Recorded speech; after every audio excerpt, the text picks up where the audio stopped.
I've got games, so many games, I don't know what to do with all these games. And if you just want to chat, let's talk in bits and bytes, cause I'm down like that.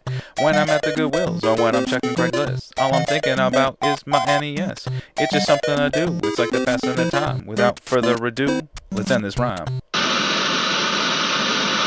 Hey everybody, it's me, Justin, aka Goodwill Hunter, and I'm back with another addition to my consoles.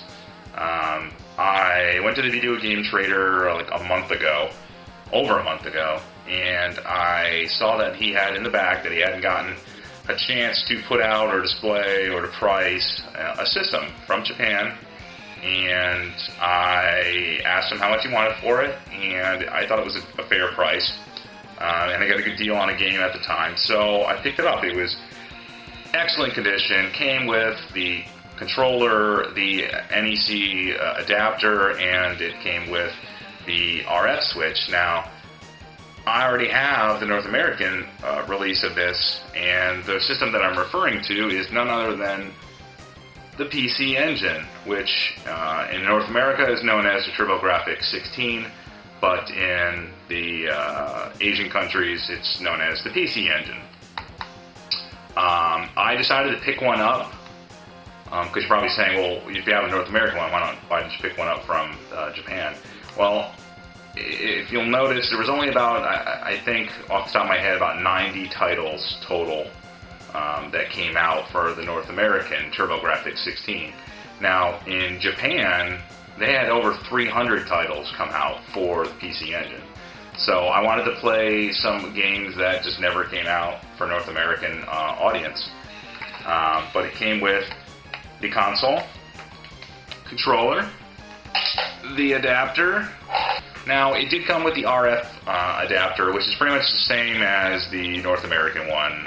But unfortunately, Japan differs with the type of frequency that their TVs are tuned to pick up on the RF signal.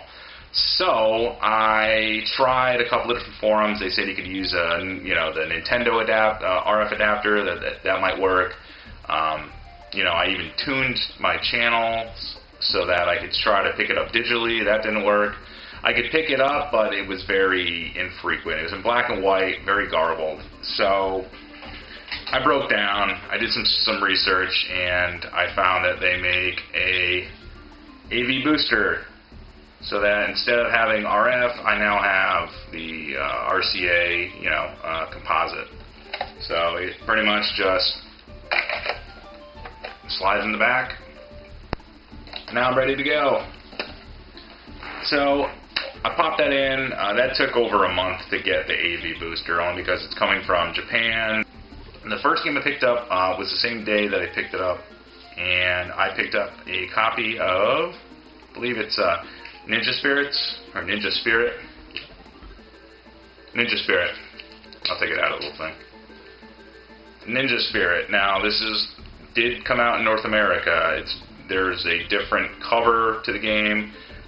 It's a really fun side-scroller, kind of like Ninja Gaiden, where there's always all these enemies jumping out of everywhere, and you can pick up these power-ups, and you can get like mirror copies of yourself. You can get 3 total, and you can get different abilities for your sword. You can get a flame shield. And it's just a fun side-scroller, kill everything on screen, fight giant bosses. So this one, I think I picked this up for about $10. So I mean, that's not a bad price. I think it goes for like 20 or above. But unfortunately, it did not have the case or the manual, so just a loose copy. Now the other ones I picked up, I had a sheet of paper. There it is. Because I cannot read Japanese, and I have a hard time pronouncing it.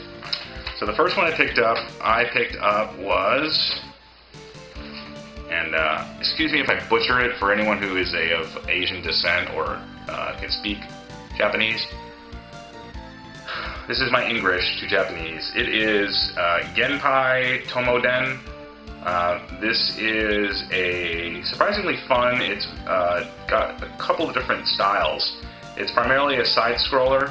You play as this spirit warrior who fell in battle and is pretty much coming back from the dead to fight this witch and I guess to bring Japan back to its regality.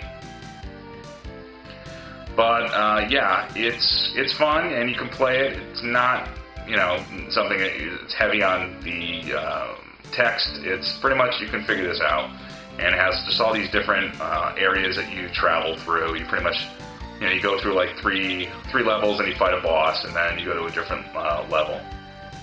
So I picked this up, I think, for $15. Manual, case.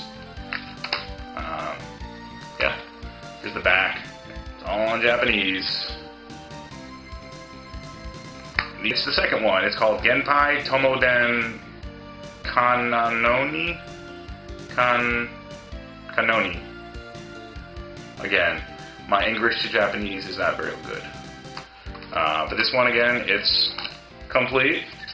And I believe this one is a little bit different. It has a couple of different variations as far as not just, I guess they have what they say is like big side-scrolling and then regular side-scrolling. So you pretty much go through a level as a big side-scrolling sprite, and then it kind of gets to a more aspect ratio of like normal sized people fighting. So that was $15 as well. But now I have both of them. This one, freaking, I don't even know about this one. It's called Wonder Momo, and it's pretty much, I guess, a spoof on kind of like the Ultraman series, where you play as this like schoolgirl who pretty much fights these weird-looking guys on the screen, which is set up like it's supposed to be called the Namco Museum or Theater.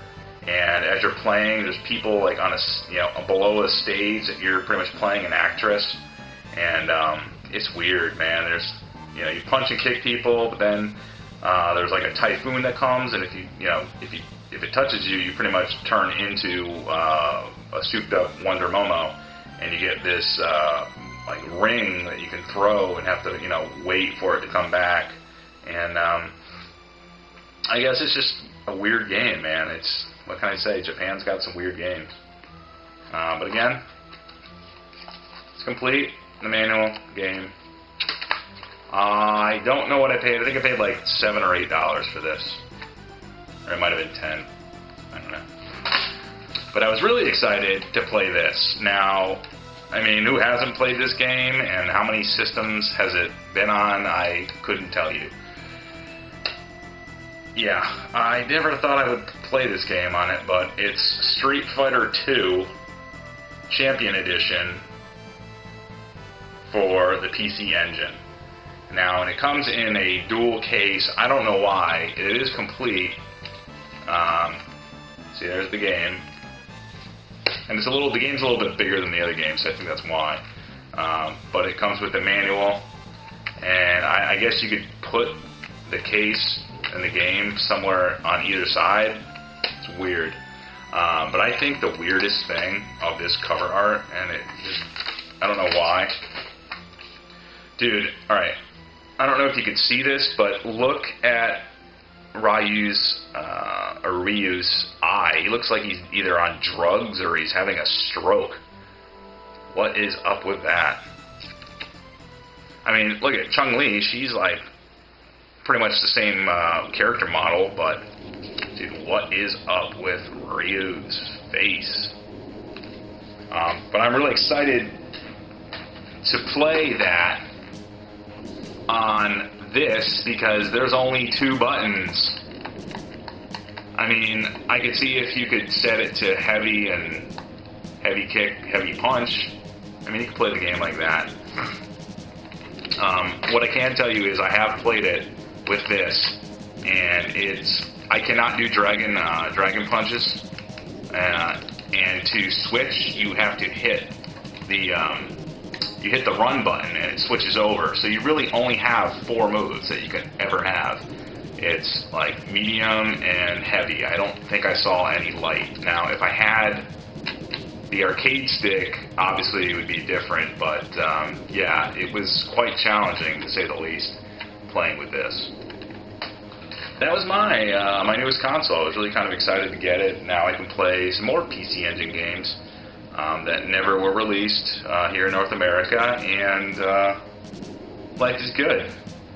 But as always, guys, comments below, like it, subscribe if you haven't already, and yeah, as I always say, thanks for watching and stay tuned.